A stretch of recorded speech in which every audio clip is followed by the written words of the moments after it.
Aí uma seguidora perguntou, mas como é que se explica a intensidade da cólica com a fisiologia? Né? Foi pergunta da Luciana, uma seguidora, obrigada pela pergunta. Como é que se explica do ponto de vista fisiológico a intensidade dessa cólica? Né? Bom, antes de mais nada, já vou revelar para vocês que o que causa essa cólica menstrual, essa contração vigorosa do útero, é uma substância inflamatória que nosso útero produz chamada prostaglandinas. Alguns de vocês já devem ter ouvido falar nas prostaglandinas, certo? As prostaglandinas são substâncias inflamatórias do nosso corpo que acabam aí levando a contração do nosso útero. Ela participa de todos os processos inflamatórios que nós temos no nosso corpo. Quando a gente toma esses anti-inflamatórios aí, sabe, dor de garganta? Em que a gente toma anti-inflamatório? Esse aí que a gente toma, que termina com eno, sabe? Nananeno, nimidolida, essas coisas. Não vou fazer propaganda não. Mas todos esses anti-inflamatórios aí, eles inibem essa via aí. O problema desses anti-inflamatórios é todos os efeitos colaterais que eles trazem, né? Por isso que eu sempre prezo aí, tento usar os métodos não medicamentosos, a menos que realmente precise, e aí você tem que ir atrás do seu médico e perguntar qual o melhor remédio para tomar nessas horas. Mas então, o que causa essa cólica menstrual? Em primeiro lugar, são as prostaglandinas. Então, tem trabalhos aí que mostram que os níveis de prostaglandinas no fluido menstrual, ele é maior nos primeiros dias da menstruação, o que coincide com uma maior intensidade das cólicas menstruais. Ou seja, o contrário também é verdadeiro. Eles observaram nesse estudo que quanto menor os níveis de prostaglandinas no fluido menstrual, eles coletaram e analisaram mesmo a quantidade, né, claro, por métodos adequados, mensuraram a quantidade de prostaglandina no fluido menstrual e observaram que quanto menor a quantidade de prostaglandina no fluido menstrual, menor a intensidade de cólicas referida pelas meninas. Ou seja, há uma relação direta entre prostaglandina e a cólica menstrual. Quanto maior a quantidade de prostaglandina essa menina produzir, quanto maior a inflamação for induzida lá no útero dela, maior os níveis de cólica menstrual. Certo? E antes de falar como é que ela é produzida no nosso útero, eu preciso partir do seguinte princípio. Vejam bem, nós temos lá o ciclo menstrual, né?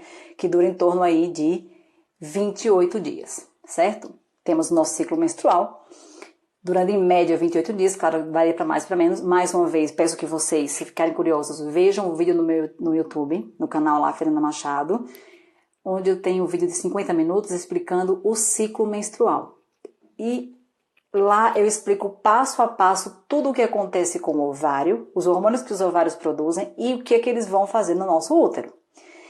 Chega um momento do nosso ciclo menstrual que há uma queda nos níveis de progesterona. Já no final do nosso ciclo menstrual, entre 12 e 14 dias depois que a mulher ovulou, ou seja, ela ovulou, passaram-se aí 12 a 14 dias, o corpo lúteo dessa mulher, dessa menina, ele começa a regredir. E esse corpo lúteo estava produzindo estrógeno e progesterona, sobretudo progesterona, muita progesterona, que estava preparando o útero ali para receber um óvulo fecundado, deixando esse útero todo bem nutrido, com gordura, nutrientes, cheio de vasinhos, muito muco, tudo preparado ali, além do sangue, né, dos vasinhos novos que foram formados pelo estrógeno. Mas enfim, esse útero estava todo preparado para receber um óvulo fecundado. Veja bem, a mulher já ovulou, mas esse óvulo não foi fecundado. Esse corpo lúteo que restou lá dentro do ovário, ele começa a regredir. Quando ele regride, ele realmente desaparece. Ele deixa de produzir progesterona. E então os níveis de progesterona nessa mulher caem muito. A progesterona cai. E o que é que isso provoca? A queda da progesterona provoca a descamação de todo aquele endométrio que estava sendo preparado para receber, para iniciar uma gestação. Então há uma quebra, uma descamação do endométrio, tudo vai começar a ser eliminado ali pelo nosso canal vaginal, que é a nossa menstruação. E vejam bem, para vocês não perderem aqui o foco, eu estou falando do que vai causar o aumento dos níveis de prostaglandina, certo? Então veja, primeiro de tudo, perto do final do ciclo menstrual, os níveis de progesterona caíram. Como essa progesterona caiu, ela induz a descamação do endométrio essa descamação começa a liberar células, aí vai ter células mortas, vasinhos sanguíneos sendo todos degradados, ali, destruídos. E aí, nós temos lá no nosso útero enzimas, certo? Enzimas, que começam a grosso modo, falando de um jeito mais grosseiro, a comer todo aquele materialzinho que está lá, que foi liberado pelo útero, certo? Essas enzimas, ao começar a pegar e capturar esse material do útero, ela começa a produzir, como consequência, as prostaglandinas. Não só as prostaglandinas, como também outros componentes inflamatórios, como os leucotrienos, por exemplo.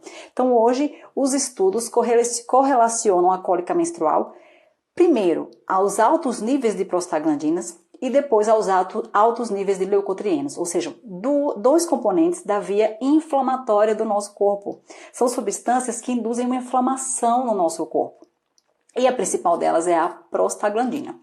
Ok, professora, ok, Fernanda, até aí tudo bem, mas como é que essa prostaglandina induz essa dor? Ela vem lá com a varinha mágica e faz, puf, dor, cause dor nessa menina. Não. Quer dizer, cólica menstrual é natural? É preciso que haja cólica, por quê? Porque isso é a contração do útero para expulsar aquele sangue que foi ali acumulado e preparado para receber um fetinho que não aconteceu, uma gestação que não aconteceu. Então, nós eliminamos esse conteúdo. Mas o problema é que tem algumas meninas que sofrem dores muito intensas. E aí eu comecei a explicar, então, a razão dessas dores, né? Que é provocada sobretudo pelas prostaglandinas, né? Que é uma substância inflamatória, certo? Aí vem agora a questão, mas como é que essa prostaglandina, filha da mãe, me faz sentir cólica? Caramba, é o seguinte, olha só. Primeiro de tudo, para não demonizar a prostaglandina, certo? A prostaglandina ela é super importante, certo? Ela participa dos nossos processos inflamatórios, ou seja, um mecanismo de defesa aí do nosso corpo, certo? E no nosso útero, a prostaglandina, ela induz contração dos vasos, ou seja, vasoconstrição, contração do músculo uterino, que é o miométrio. Ela induz também coagulação normal sanguínea, coagulação sanguínea. Ou seja, vejam bem, ela contrai o útero, contrai os vasinhos e coagula. Ideal, é uma situação ideal na hora do parto, por exemplo. Depois do parto, não fossem as prostaglandinas, essa mulher ia sangrar por muito tempo. Tá? Então, é muito importante a prostaglandina no corpo da mulher. E quando a mulher menstrua, essa cólica menstrual, que até algumas meninas falam assim, ai meu Deus, mas a minha cólica é quase um parto. Eu recebi uma mensagem até de uma amiga minha da infância, por que a cólica é um parto? Porque é isso mesmo. É como se fosse um parto. A nossa cólica menstrual é o útero aí contraindo para eliminar o sangue. Se fosse uma gestação, ele ia nos entregar um bebê lindo e maravilhoso, né? Então, a prostaglandina, ela é essencial. Aí, onde é que está o problema? Nosso corpo, às vezes, ele tem uns desajustes, né? Ele começa a funcionar meio mais ou menos. E aí, algumas meninas têm uma produção exacerbada de prostaglandina. Essa prostaglandina começa a contrair esse músculo de forma muito intensa. Muito intensa, muito intensa. E ela também contrai os vasos sanguíneos. Lembra que eu falei que ela contrai as artérias? Ou seja, ela contrai a artéria fica pequenininha, certo? Fica menorzinha. Só que se ela contrair demais essa artéria, concordam comigo que se a prostaglandina contrair muito esse vasinho sanguíneo, o sangue não vai passar por esse vaso sanguíneo mais? O sangue não vai conseguir passar por ali. E se o sangue não vai passar por ali, vocês concordam comigo que a perfusão do útero vai ficar prejudicada? A circulação sanguínea no útero vai ficar prejudicada? E quando eu falo em circulação sanguínea, eu estou falando de quê? Nutrientes para aquele tecido e oxigênio, certo? Quer dizer, se a prostaglandina produz a vasoconstrição, mas se ela provocar uma vasoconstrição, um fechamento desses vasinhos muito intenso, o fluxo sanguíneo vai diminuir ali. O fluxo sanguíneo muito baixo vai provocar uma queda mesmo da oxigenação desse tecido, nós chamamos isso de hipóxia. É como se fosse uma isquemia mesmo. Quer dizer, a prostaglandina vai fazer a contração desses vasos sanguíneos da musculatura uterina ao ponto de provocar isquemia, ao ponto de provocar hipóxia. E a hipóxia uterina, ela acaba estimulando fibras nervosas sensoriais que causam dor. Perceberam todo esse caminho, como é que a prostaglandina vai provocar dor?